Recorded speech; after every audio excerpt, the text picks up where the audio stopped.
Bom, a gente continua falando sobre o ano eleitoral. O presidente Jair Bolsonaro reuniu pessoas ontem em um evento do PL em Brasília e no discurso ele afirmou que a disputa política no país não é da esquerda contra a direita, mas do bem contra o mal. E para falar sobre as eleições esse ano, está conosco, gentilmente nos atendendo mais uma vez, o senador pelo PL do Rio de Janeiro, Flávio Bolsonaro. Tudo bem, senador? Mais uma vez, muito obrigado por estar aqui conosco nesta edição do Jornal da Manhã. Bom, algumas reações já de ontem para hoje sobre esse discurso, dizendo que a política deve ser um jogo de ideias, não talvez um jogo de retórica. O senhor acha que esse vai ser o tom da campanha a partir de agora? Bem-vindo mais uma vez, senador. Bom dia, Adriana, Cristina, Amanda, Thiago e Ricardo. Um grande prazer estar com vocês mais uma vez aqui nesta manhã. Olha, o presidente Bolsonaro tem um valor que nenhum outro concorrente dele tem, que é falar a verdade. Então, acho que o eleitor enxerga esse valor em qualquer candidato e, por mais que não concorde com um detalhe ou outro dos 100% que Bolsonaro fala, ele acredita que o Bolsonaro não está mentindo para ele como outros concorrentes podem vir a fazer. E a síntese do evento de ontem, que foi um evento muito bonito, essa verdadeiramente uma festa da democracia, apesar da retórica, aí sim, do discurso, da narrativa dos nossos adversários, é que eles estão defendendo a democracia. Não sei em que momento a democracia esteve em risco, em que momento a democracia está em risco, se mais uma vez nós presenciamos, testemunhamos uma grande festa do povo, com pessoas vindo de todos os lugares do Brasil para prestar esse apoio pessoalmente ao presidente Bolsonaro no momento ali de um ato de filiação do partido que trouxe pessoas importantes para o seu quadro, como a Tereza Cristina, o Rogério Marinho, o próprio João Roma. Nós tínhamos ali centenas de políticos naquele palanque e o mais importante que era o povo. Então, o discurso, a narrativa que vem sendo usada contra nós, inclusive antes ainda da eleição de 2018, nós já sabemos o que vem pela frente, já sabemos como reagir e já temos um remédio para que a população não caia nesse golpe, esse golpe de tentar enganá-los mais uma vez com acusações levianas e criminosas e mentirosas contra Bolsonaro. Cristina Grêmio. Bom dia, senador. Eu queria justamente uma opinião sua acerca dessa análise que vem sendo feita de que lançamento de pré-campanha do presidente Bolsonaro, a reeleição não pode, mas de Moro poderia. Ninguém criticou quando o partido Podemos fez todo aquele evento, todo aquele estardalhaço 2 semanas antes, já anunciando, toda a imprensa cobrindo, e aí no dia cobriu também, e posteriormente continuaram falando daquilo como se fosse um grande evento político e não um ato de pré-campanha, quando era a mesma situação, um lançamento de candidatura. E a gente viu isso acontecer com outros também, o próprio João Dória, do PSDB. Então, como é que você vê esses 2 pesos e 2 medidas na análise política? Olha, Cristina, você toca num ponto muito sensível, porque, como é que eu vou falar? A gente sabe que existe gente no TSE que parece que dorme e acorda pensando em Bolsonaro. E óbvio que tudo isso a gente leva em consideração na hora de fazer um grande evento como esse, porque a gente sabe que o que vale para um pode não valer para a gente. Então, buscamos aqui, obviamente, sempre estar dentro do que nós entendemos ali, de não estar desrespeitando de forma alguma a legislação eleitoral. Tudo que o Bolsonaro quer é uma eleição tranquila, uma eleição transparente, uma eleição segura. E acredito que é isso que o TSE também quer. Então não há por que ficar esse jogo, né, de versões de um contra o outro, porque o que nós estamos pedindo é o que nós estamos ouvindo nas ruas. Se o voto impresso não foi possível porque o Congresso não aprovou, era o que a população queria.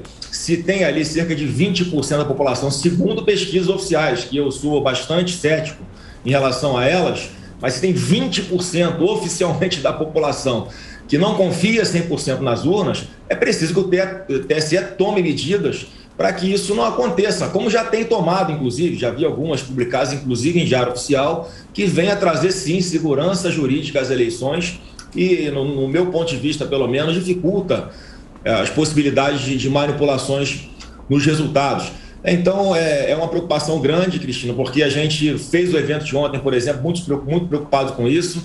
Teve um momento lá que alguém na plateia gritou o nome de um candidato, o presidente Bolsonaro, e imediatamente falou que aquilo não era um evento, né, eleitoral, era um evento de filiação partidária. Então, a gente está bem consciente disso, de boa fé, né, sempre abrindo as portas para que o TSE possa participar, né, de qualquer evento que nós viemos a fazer e, enfim, sem nada esconder de ninguém. Mas é uma preocupação, sim, um cuidado a mais que nós tomamos, porque, né, não são poucas as medidas e as iniciativas, né, que uma ou outra pessoa aqui na cúpula do judiciário toma, né, que se aplica a Bolsonaro, que não se aplica aos outros, né? O que seria normal, como a festa da democracia, o lançamento de uma pré-candidatura, só que há um hiato na legislação que pode dar margem a interpretações de que uma mobilização, um evento como esse, é uma antecipação de campanha, e isso pode vir até a caçar uma chapa de um candidato a presidente da República. Então a gente toma esse cuidado, mas ontem o evento, eu acho que não teve nenhuma aresta que pudesse ser imputado ali qualquer infringência à legislação eleitoral. Senador Flávio Bolsonaro, a gente segue a entrevista com a pergunta de Amanda Klein.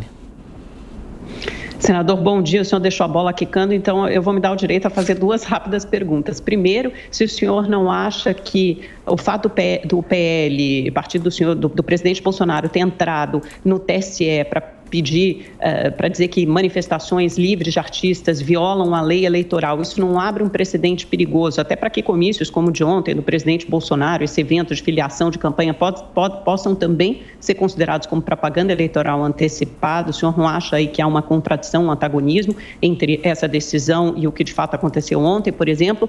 E outra é que o senhor é tido como sempre dessa ala pragmática da família. E eu lembro de uma entrevista recente ao jornal o Globo em que o senhor disse que, de fato, as pesquisas internas mostravam que os ataques do presidente à vacina não pegavam bem junto à população e, de fato, o presidente mudou esse discurso.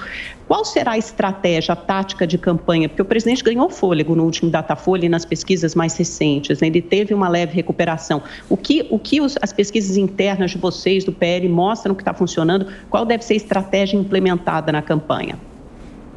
Bom dia, Amanda. Olha, em primeiro lugar, não tem nenhuma contradição.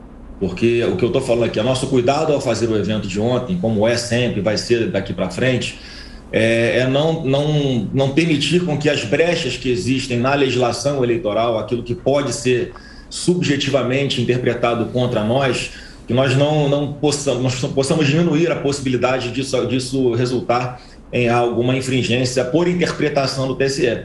O que aconteceu naquele show de horrores lá, né, de um homem vestido lá e levantando bandeira do Lula, pedindo voto para o Lula, aquilo é expressamente proibido na legislação. Todo mundo sabe disso. Um artista não pode pedir voto para ninguém diretamente, não pode usar aquele palanque, né, que já que há ali é um grande centro de atenções, muitas pessoas assistindo aquilo, participando daquilo, portanto pode vir a influenciar sim na cabeça do eleitor, como foi feito, né, por essa pessoa nesse show. Ele levantou a bandeira do ex-presidiário, ele pediu voto por ex-presidiário, ele xingou. Não, ele não pediu voto, senador. Ele só levantou a bandeira, ele não pediu voto. Pediu voto em Lula. Isso é expressamente proibido na legislação. Quem não concorda com isso tem que mudar a lei. A minha preocupação é com a interpretação daquilo que não está muito claro na legislação. É bem diferente daquilo que a gente sabe que é proibido, que aquilo é proibido. Eu achei até que a sanção que foi aplicada foi pouco, porque é um convite para que novas manifestações ilegais e que influenciam na eleição e que atacam a legislação eleitoral venham a acontecer. Então, é muito diferente uma coisa da outra. Ontem havia vários artistas querendo participar desse evento de filiação do PL, artistas sertanejos, artistas gospel, e que nós agradecemos o convite e pedimos para que não acontecesse, porque a gente não sabe, né, se com a gente o peso vai ser igual ao que é usado com outros. Então, respondendo a sua primeira pergunta. Respondendo a sua segunda pergunta sobre pragmatismo, eu penso sim, eu tenho uma cabeça muito prática com relação às coisas. Óbvio que tem um limite ali, que o próprio presidente Bolsonaro riscou uma linha no chão quando veio a Brasília, né, quando assumiu o mandato, para fazer diferente do que acontecia no passado. A gente tem pesquisas internas que mostram que essa campanha maciça de distorcer o que o presidente fala, de não comunicar a verdade e aquilo de bom que o governo Bolsonaro faz, isso óbvio que tem impacto no eleitor. Isso não quer dizer que o Bolsonaro está errado, não.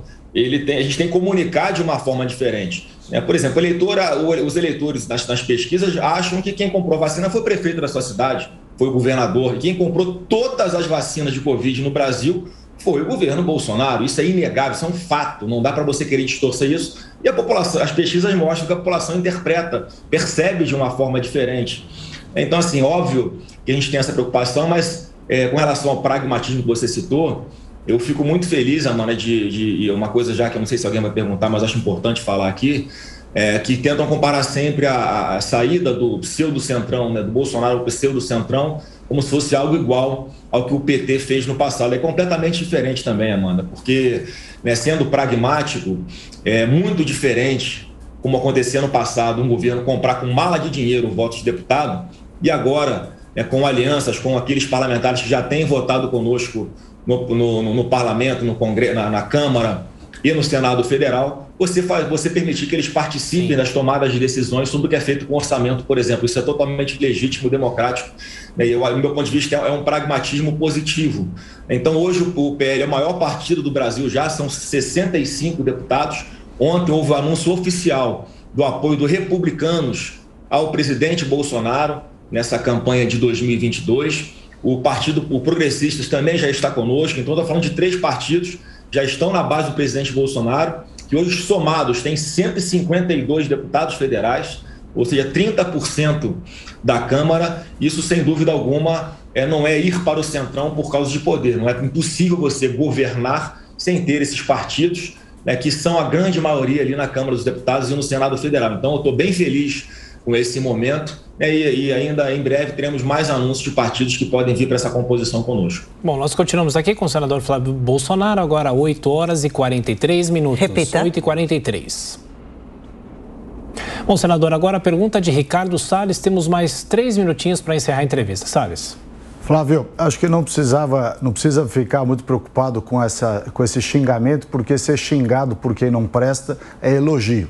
Mas, por outro lado, eu queria fazer uma colocação, que foi objeto nosso aqui de discussão, que é a luta do bem contra o mal. E eu não tenho dúvida, acho que essa é uma colocação muito bem feita. Eu queria que você explicasse para nós qual é o mal que está em risco de voltar ao Brasil numa eventual, que não vai acontecer, eleição da esquerda e do presidente Lula. Bom dia, Ricardo. Olha, é muito simples, o que está em jogo é a nossa liberdade em primeiro lugar. O ex-presidiário tem dito aos 4 cantos que vai, de todas as formas, controlar a mídia. As pessoas têm que entender isso. O Ciro Nogueira, que é nosso ministro, falou muito bem numa entrevista. O Lula de 2022 é completamente diferente daquele Lula de 2002, que enganou muita gente. Hoje é um Lula raivoso, é um Lula querendo com sede de vingança na boca. É uma pessoa que fala abertamente que vai fazer com que o Brasil novamente seja usado como instrumento para financiar ditaduras que perseguem mulheres, que perseguem negros, que perseguem gays. Toda a retórica que ele usa, ele na prática já está falando o que vai fazer. O mercado, por exemplo, o ex-presidiário Lula toda hora gosta de falar que vai intervir na Petrobras, que vai interferir no mercado. Quer dizer, se hoje reclamam que o Bolsonaro, as simples interpretações dele, quando ganham, os jornais, isso influenciaria a Bolsa de Valores, influenciaria na subida do dólar, imagina com o ex-presidiário Lula sentado na cadeira de presidente, fazendo tudo aquilo que ele está falando que ele vai fazer. Então, o dólar vai para 10, 15 reais. Então, assim, é algo que é muito óbvio. A instabilidade política que ele poderia causar, todos os investimentos estrangeiros que ele, naquela cadeira de presidente, poderia espantar também. Hoje, com o governo Bolsonaro, apesar de em 3 anos termos 2 de pandemia, agora a influência de praticamente uma 3ª guerra mundial, ainda assim, em relação ao resto do mundo, nós conseguimos aqui ter uma inflação controlada e baixa em relação ao resto do mundo. Na Argentina, a inflação ultrapassou 50%. O gás subiu mais de 300% na Europa. O combustível subiu mais de 40% nos Estados Unidos, que teve uma inflação próxima de 8%, que não tem precedente na história dos Estados Unidos. Então, apesar dos pesares, o dever de casa que o presidente Bolsonaro fez com o seu governo foi suficiente para que as consequências da pandemia e dessa crise não se agravassem ainda mais. Perfeito. Então, é sim a luta do bem contra o mal, e nós temos a convicção que daqui para frente nós vamos poder explicar cada vez melhor os grandes riscos do outro lado, os grandes benefícios do lado de cá. Senador, mais uma vez, obrigado pela atenção. Bom dia, boa semana. Agradeço, bom dia.